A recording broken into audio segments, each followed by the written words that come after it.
Dates to the Garden of Eden, when God created Adam and Eve and bid them come together, be fruitful, multiply. It was elevated to a sacramental status, matrimony, by Christ, who in the Gospels makes clear that what God has joined together, no man may put asunder. Marriage is for keeps, for life, and that Christ wrought his first miracle, turning water into wine, at the behest of his blessed mother at a wedding in Cana, elucidates the importance the Church attaches to it, marriage. Marriage is a most holy and serious business within which the couple's love produces new life and new reality superseding their two-part composite. Marriage can be rightfully termed the building block of life, for the family that springs therefrom is the foundational element of society. And there are three principal ends for the sacrament of matrimony. One, to enable the husband and wife to aid each other in securing the salvation of their souls. Two, to propagate the existence of the human race. And three, to prevent sins against purity by faithfully obeying the laws of the marriage state. But before we proceed further, some historical notes. Many in the early church, following the example of Christ himself, elevated virginity even at the expense of marriage in preparation for the imminent arrival of God's kingdom. Christ says in Matthew chapter 19 that those who can accept this should accept it.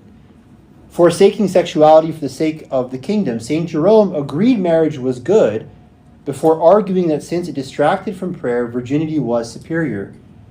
If we are to pray always, it follows that we must never be in the bondage of wedlock. For as often as I render my wife her due, I cannot pray. Saint Ignatius of Antioch said, "It becomes both men and women who marry to form their union with the approval of their bishop, that their marriage may be according to God and not after their own lust." Our St. Augustine, yes, as much ours, of Moscow as of Hippo, said in his work on the good of marriage, "I know what people are murmuring. Suppose, they remark, that everyone should abstain from all intercourse. How would the human race survive?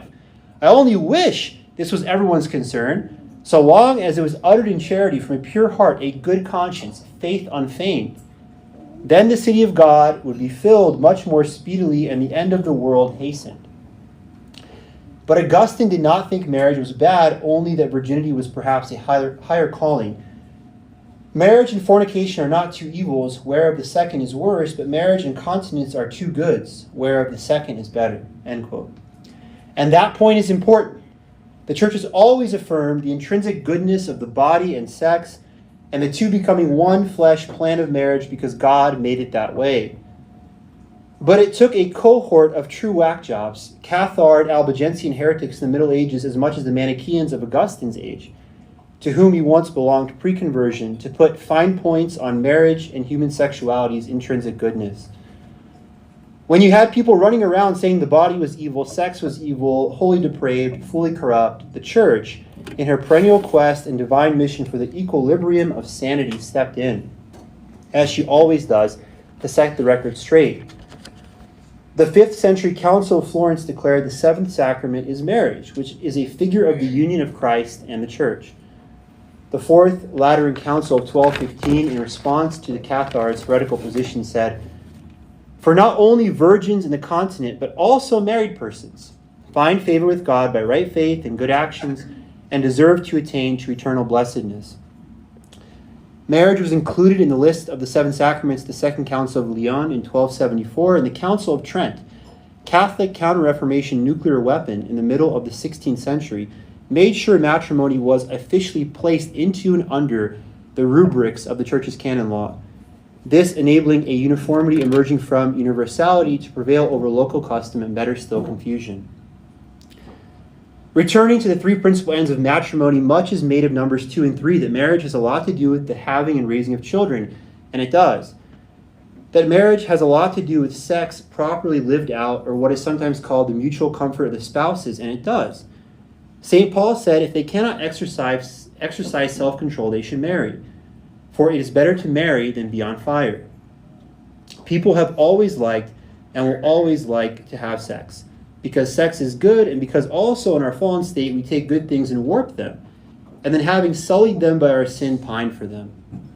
What the Church does via matrimony is not deny sex, but redirect it. Push the streams of passion onto proper trajectories, providing the necessary conditions for holiness to take root. only with this one person, only after marriage, always open to life. Infidelity a plague, a crime, no to polygamy, no to fornication. Yes, mutual comfort, but with the deepest mutual respect. Yes, lots is made of numbers 2 and 3, of human propagation and of the propagating act itself. But notice, please, that number 1 is husband and wife aiding each other's salvation. If you remember anything tonight, remember that. The bottom line of marriage is getting one another to heaven.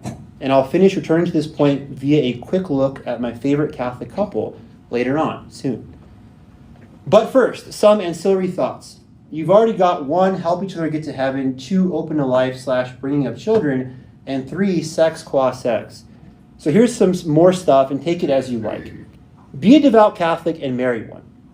It will make everything so much easier, and it's the most important thing, being able to pray together, and in the same way, first thing in the morning, right before bed, being able to pass along that one universal faith to the kids, the whole family present at Mass, no divisions. I'm saying it not just helps, it's essential. And this is because marriage is hard. Even the best marriages are hard. A young kid asked his grandpa, who had 50 plus years of a happy marriage under his belt, for advice. And the old man said, don't do it. A comedian recently said that it took him a while to realize that the woman in The Sixth Sense was not speaking to her husband, Bruce Willis's character throughout the movie, because he was dead.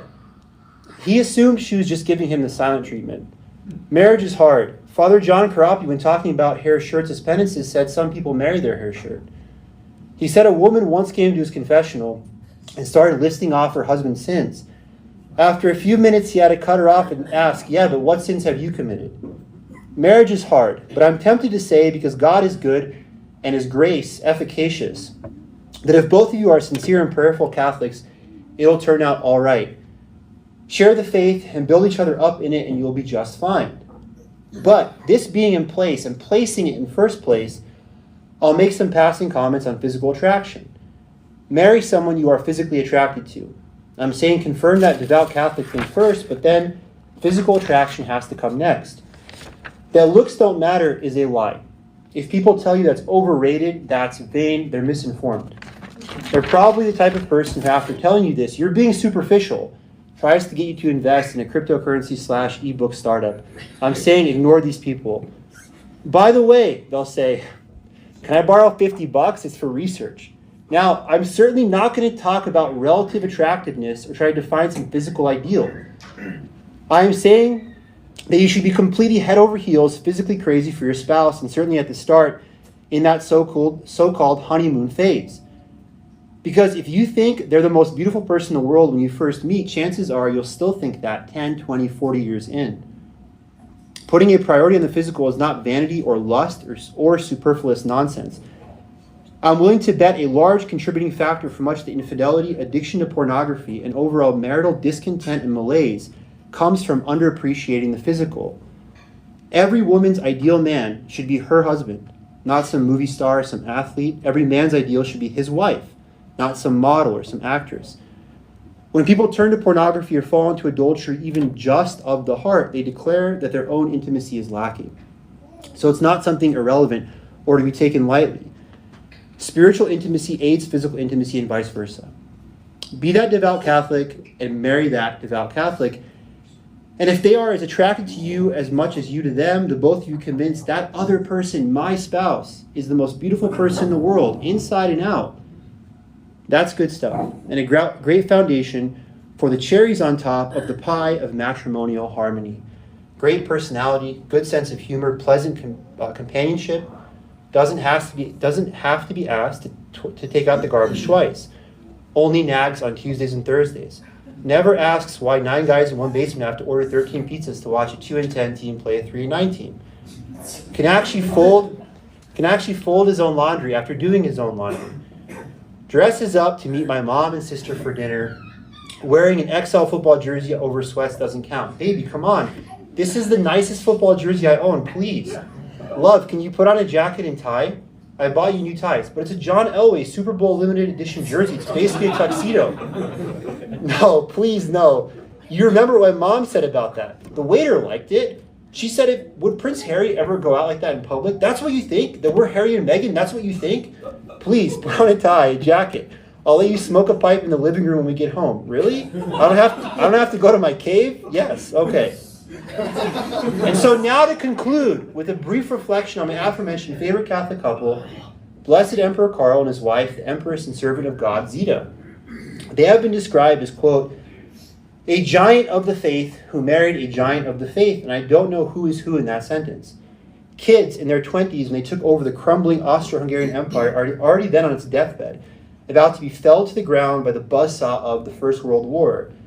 Karl and Zita, last monarchs of the Austro-Hungarian Empire, the Tsar Nicholas and Alexandra of Austro-Hungary, even if they did not meet the same tragic end as the Russian royal family. The three ends of matrimony, I bet you know them by heart now. And let me say, Karl and Zita were open to life. They had 9 children in only 11 years of marriage, Karl dying young from a lung condition after the war. Zita never remarried, living as a widow for 67 years. They were both good-looking people, so I'm sure the physical attraction was high, and this being one of those rare for-love matches in royal arrangements, I am equally sure they had a great personal affection for one another, the I married my best friend thing. But above all, return to one, to enable the husband and wife to aid each other in securing the salvation of their souls, and you'll understand why I think they're a great Catholic couple to emulate.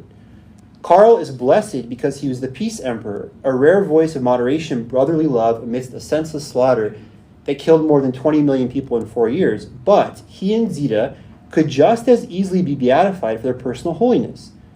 This is what a true Catholic couple and the daily quest for holiness, the universal call for holiness, looks like. As a youth and later as an adult, Karl, a daily communicant, loved making pilgrimages to Marian shrines.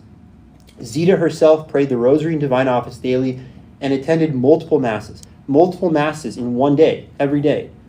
As emperor, he continued the private and charitable giving he had began in his youth. When an aide informed him there was no more money left for the poor, Karl said, "The need is so great, find the money."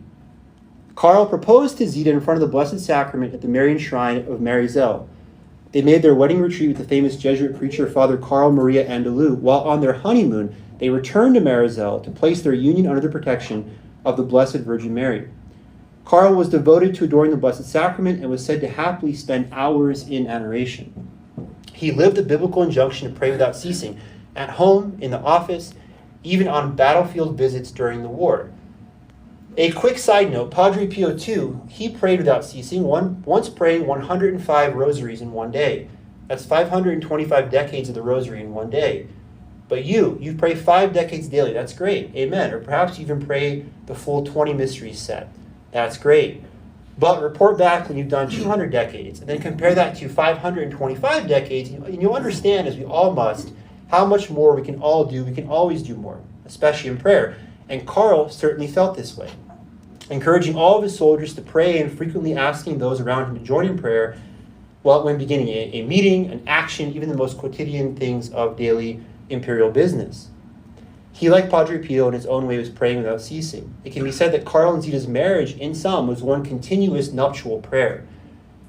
And as we can learn from the prayer superheroes like Padre Pio, how much from the marriage ones like Karl and Zita as well. The emperor naturally had a strong devotion to angels, especially St. Michael the Archangel, whom he made patron saint of the imperial army. He was a member of Our Lady's Confraternity and wore the scapular. Karl and Zita together taught prayers and catechism to their children, together from youth. The family prayed together daily, did First Friday devotions, and when their oldest child, Otto, made his first Holy Communion, Blessed Karl consecrated his whole family to the Sacred Heart of Jesus.